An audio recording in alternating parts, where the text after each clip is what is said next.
Representative John Autry from North Carolina House District 100, Mecklenburg County. And I'm so grateful and thankful and appreciative of everyone's attention here today. This is a very important subject. These compounds that we're going to be speaking of today offer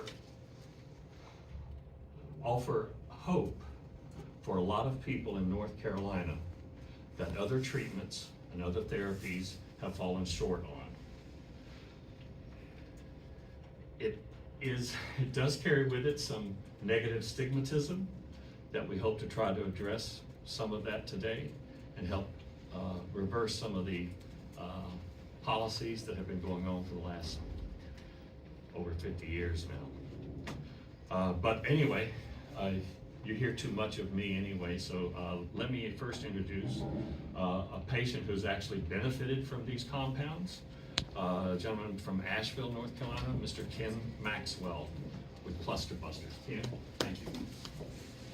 Thank you, Rep. Autry. First of all, my name is Ken Maxwell, and I grew up in Eastern North Carolina, lived in Raleigh for a long time.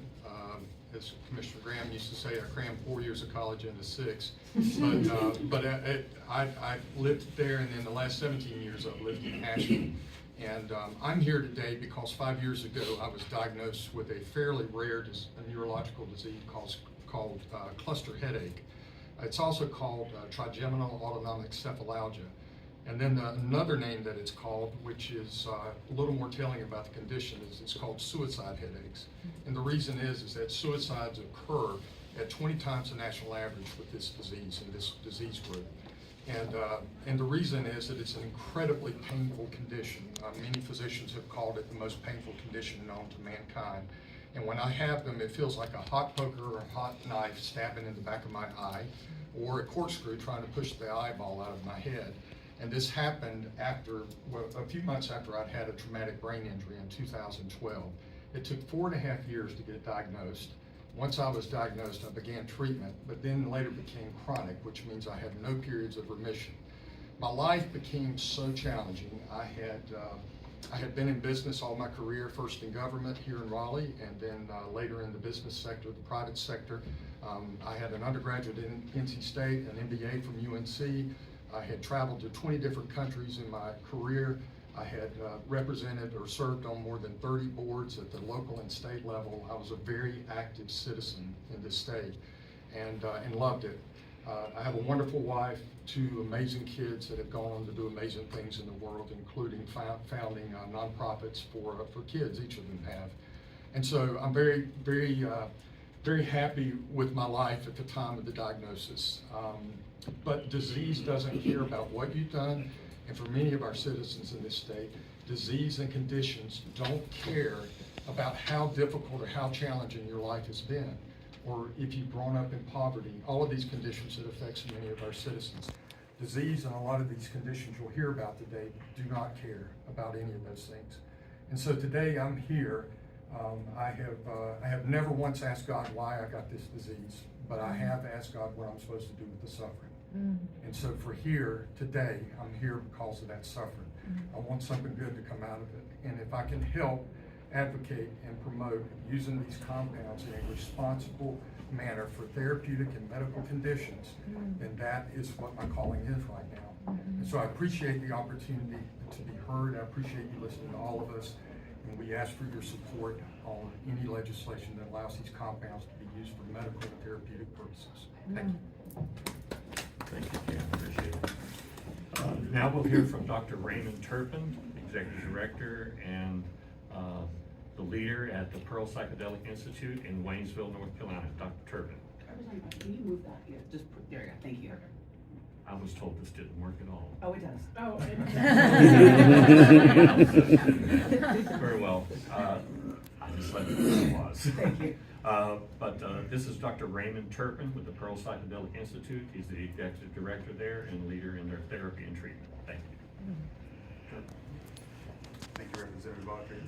I'm Dr. Turpin. I'm the executive and clinical director of the Pearl Psychedelic Institute in Waynesville, North Carolina. We have been conducting ketamine-assisted therapy for several years, and we are currently participating in the FDA's expanded access program treating people with treatment-resistant PTSD using MDMA. We are currently treating our first participant. He is a veteran, 100% disabled, and in his first MDMA-assisted session, he felt like it was 10 years of therapy in 6 hours, and we're seeing some incredible changes just within the last few weeks. These compounds have been around a long time. This bill is trying to target 2 of the breakthrough therapies, namely psilocybin currently and MDMA. And both of these treatments have been around for a long time, and we know a good bit about them, but we need more research. Preliminary research is indicating that these are both very effective, potentially, medicines for treating some of our most refractory issues in society. I've been a psychologist for 20 years and in mental health for 35, and I've come to the point where I realize 90% of everything I ever treated, if you trace it back to the etiology of the problem, was some poorly integrated traumatic experiences. And so I felt if we could ever find a medicine or a treatment that could effectively treat trauma, that we could potentially make a 100-year leap in mental health treatment. And I feel like psilocybin and MDMA, the preliminary research indicates that these could be potential solutions to some of our problems. And I just want to hope that everybody will continue to learn more about this. I think the research that's being done is very well controlled, and the results are very strong. So I hope everybody will continue to inform themselves about this so that you have an informed opinion when the time comes. But really appreciate Representative Autry and Chesser and Sasser for co-sponsoring this bill. Thank you. And I needed to, first of all, start with a trigger warning for everyone for some of the comments that may be made. May have some impact on folks, but I just wanted to give you a heads up for that. Next, we'll hear from a person that I've known for several years who is struggling with PTSD, has suffered a TBI, but I'll let her tell her story. This is Jamie Song.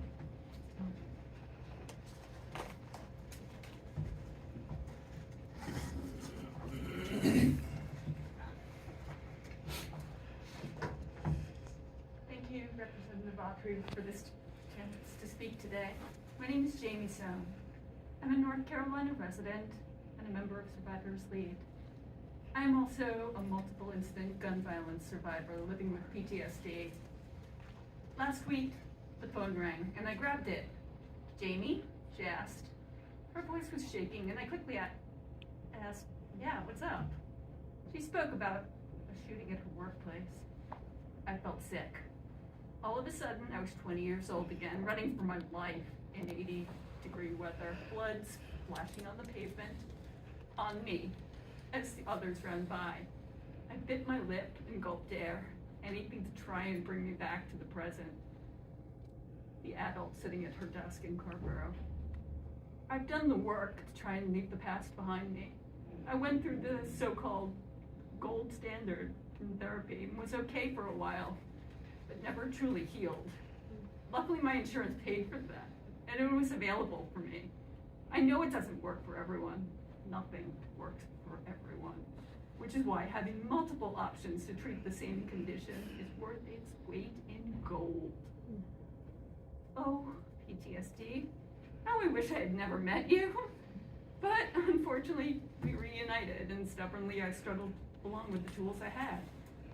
And then came COVID to make sure that I was locked down in my head as well.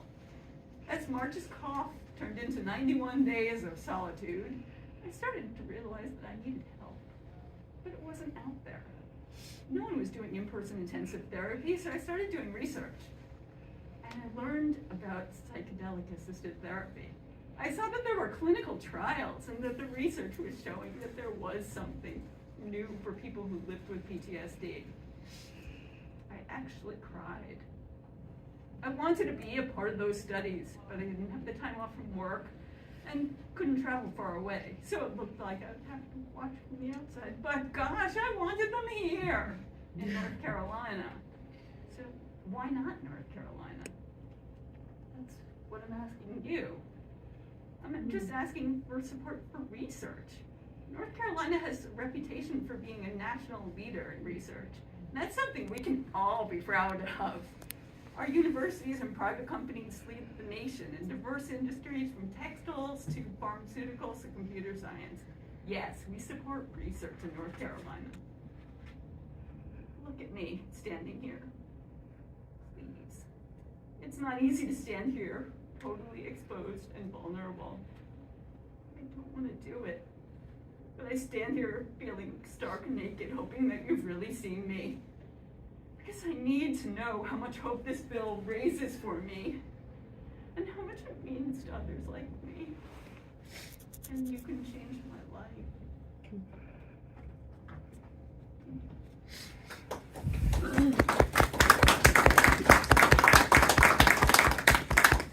Thank you, Jamie.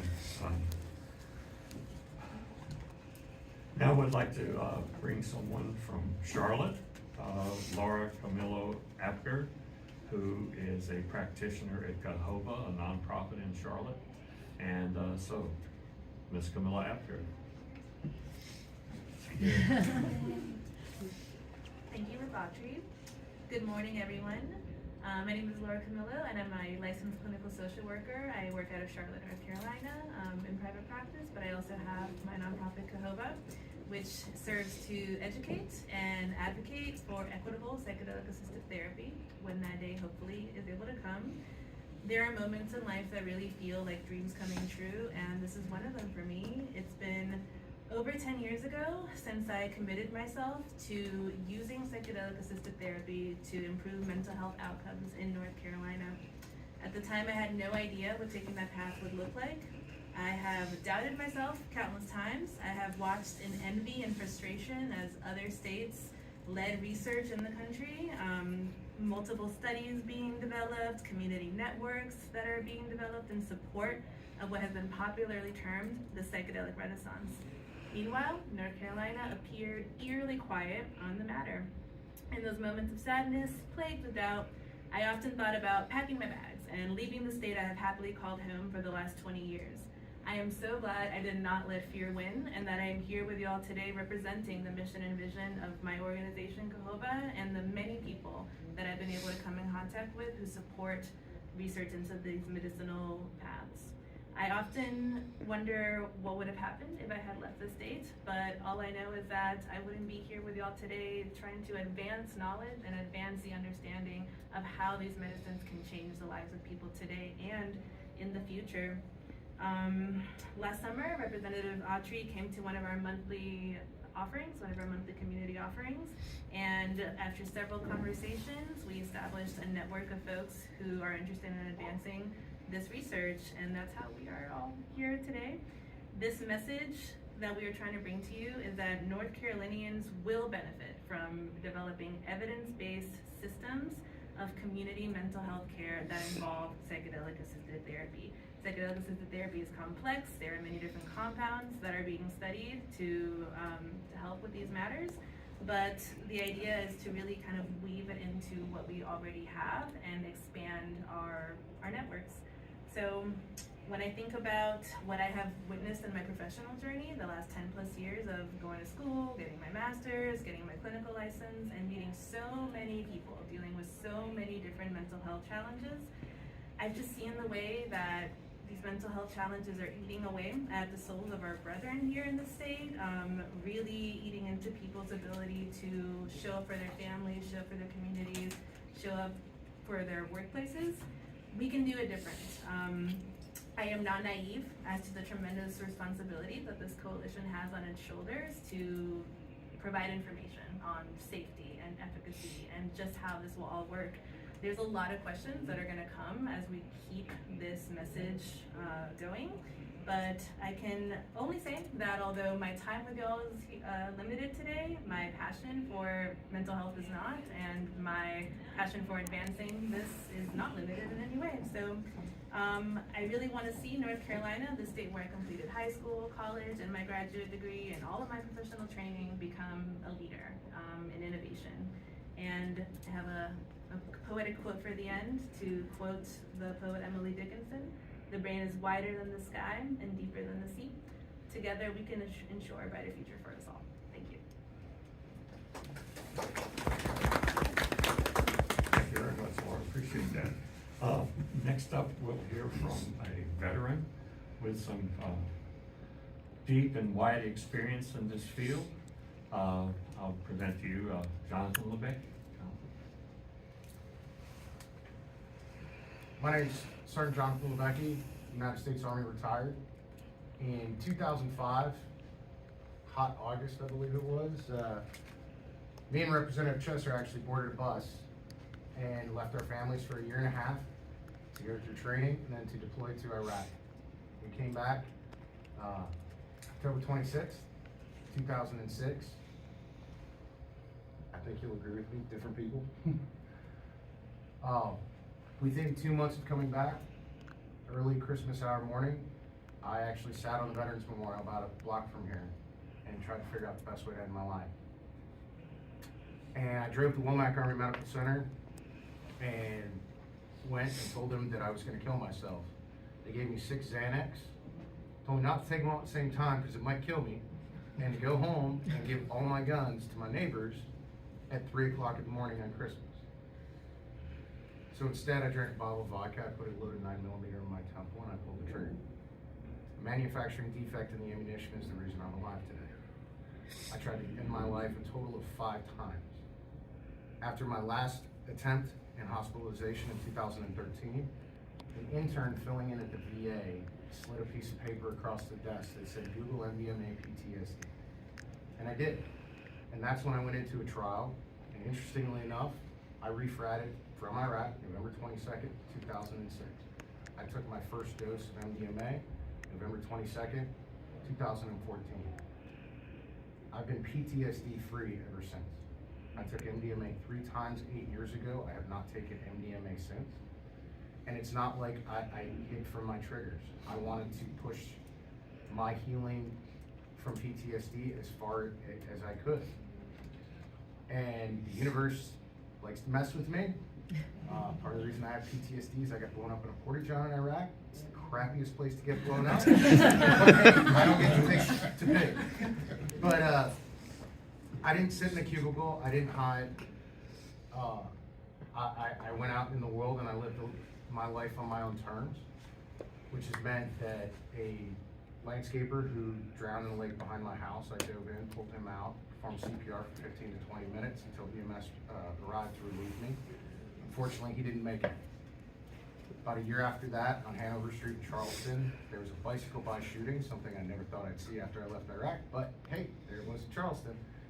I again ran towards gunfire and performed CPR on the victim, who unfortunately did not survive. And then last year, I went to Ukraine 3 times, to include going down to the zero line near Lyman and Bakhmut, and came under both artillery and small arms fire. I still don't have PTSD. I did this 3 times 8 years ago. Now, that doesn't mean I haven't gone to therapy since. When bad things have happened, yeah, I absolutely go to therapy. I call my therapist up, do a couple weeks of therapy, and I process it, and I discuss it. And I have no lasting effects from PTSD. And it's funny, my last trip when I was down by the front lines, and I was sending pictures back, and everybody's like, "You're getting shot at, and you have this giant smile on your face." And the reason I had a giant smile on my face is because I knew that the PTSD I had in Iraq, the way I was before I went through this therapy, would never come back. Because I went from the 4th of July, before I went through MDMA assisted therapy, being in my closet, wearing body armor with my service dog, having flashbacks. 8 years later, I returned to a combat zone and performed admirably. So much so that I received an award while I was on. This is the hope that I'm on a personal mission to deliver.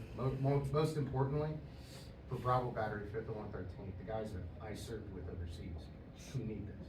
But every veteran in North Carolina, every person in this state, this is, as much as combat was a life changer for me, this is a life changer for everyone who's suffering with PTSD.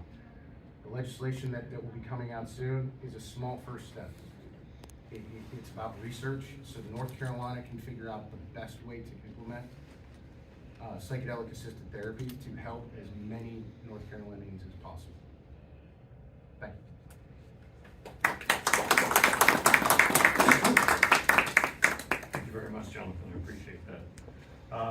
certainly honored and happy to have Representative Ager and Representative Prather with us this afternoon, but we also have Representative Chesser and Representative Sasser. I'm going to turn it over to Representative Sasser now, please. Thank you.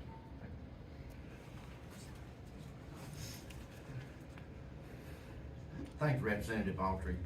Thank you for everybody being here this morning. The reason I'm a sponsor on this bill, I'm the only pharmacist in the North Carolina legislature. This therapy is FDA approved. It's something North Carolina needs to be involved in, and we need to research to make sure that we're gonna do this therapy correctly. This bill will allow that to happen.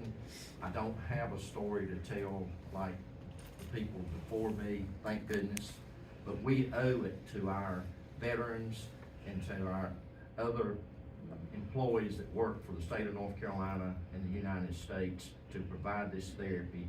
This is a cure. I'm in the treatment business, okay? I give you pills that you take for the rest of your life. This is a cure. We need to follow up with this bill. We need to pass this bill, and I ask for all the legislature, the House members and the Senate members to please support this bill, and I appreciate y'all being here this morning. Okay, next we'll have, hear from another Iraqi veteran, Representative Chesser. Representative Chesser. Thank you. I found out about 10 seconds ago I was back in cleanup. So, I'm Representative Alan Chesser, Nash County. Served with Jonathan LeBecki. This is a personal event for me.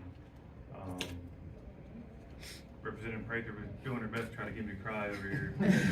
I'm gonna do my best not to. I have two case studies in my life. One stands to my left, and the other I got to carry in my pocket in my second week in office. It was an obituary for another guy that we served with. That I woke up 6 o'clock in the morning to John LeBecki sending me a text saying, "Hey, another guy from our unit's not with us anymore. This is real." And like Representative Sasser said, we're not looking for a treatment here. We're looking for a potential cure. This isn't something that you have to do every day for the rest of your life to maintain some semblance of normalcy. This is something that can give you a normal life back. As someone who has seen it, we talk all the time about 22 a day. And that's just a reported number. That does not count accidental deaths, that does not count accidental ODs, that does not count for the veterans that drive their car off a bridge, or the veterans that, engage law enforcement in a suicide by cop. That is just those that are reported as suicides. I personally consider PTSD a terminal illness. We as Republicans and at the federal level passed the Right to Try Act. How many years ago now? It's been a while, right? Stating that terminal illness people have the right to try different treatments, some unapproved treatments, some experimental treatments. That is not what this bill does. This bill comes alongside behind FDA trials, behind FDA research. We're not asking to expand upon the science. We're just asking for a study so that we're ready to implement it when the FDA finally signs off on it and it's available for the people of North Carolina.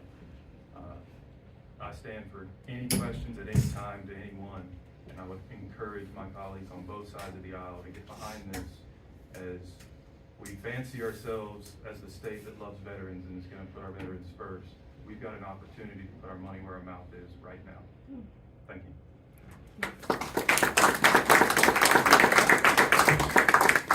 Well, I think we've heard some very compelling stories this morning that make the case for certainly the legislature to take this bill up. We do not have the final version of the bill. We have had the initial draft prepared, and we'll be making refinements based on input from Representative Chesser, Representative Sasser, and other members of the legislature who are interested in this kind of therapy. So if now I'd like to offer the press an opportunity to ask any questions if you have any. Colin? Medical marijuana obviously has been a heavy lift in this legislature to get Republicans on board. how easy do you think it's gonna be to convince, particularly the House majority, that they should give psychedelics consideration and not lump it in with perhaps other drugs that they had different feelings about? Could I get somebody from the current majority? Let's get a freshman from the majority. That's just where we want to go. Yeah, we have no illusions that this is going to be an easy lift, but it's worth fighting for. So I'm more than willing to have conversations with anyone in leadership. We have had conversations. It's not that people are against it; people are just unaware. So it's an education process right now for us to educate our colleagues on the importance of this and what we're really asking for, what the benefits really are. And this is different. It's vastly different than medical marijuana. I'm also a proponent of that, not of recreational. Obviously, I mean, my stance on that is pretty public. Medical marijuana still requires you to use it at a pretty constant basis. When you stop using it, the benefits are lost. This is not that. You have a guy standing right here who's been cured from PTSD as long as he had it. I was there with that, or to celebrate that anniversary with him. And he has not repeated the treatment. That's vastly different than any conversation we've had about medical marijuana.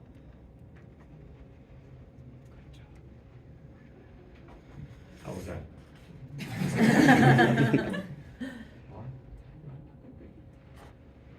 Thank you all for coming. Really appreciate your participation and your interest in this subject. But hang on, because it ain't over. Thank you very much. Appreciate it. Thank you.